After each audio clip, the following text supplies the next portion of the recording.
Hi friends, this is our PCC panel. In this panel we have two incomer in red color and bus coupler in yellow color.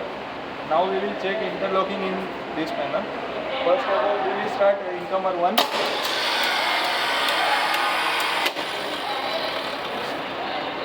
Then we will start bus coupler 1.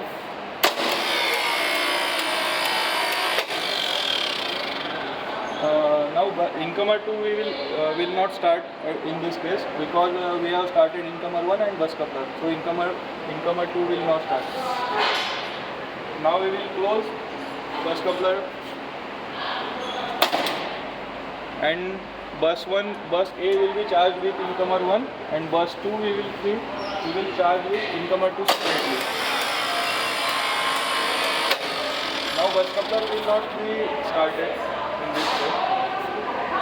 Same case we will do with incomer 1. We will stop off incomer 1 and with incomer 2 we will start bus coupler.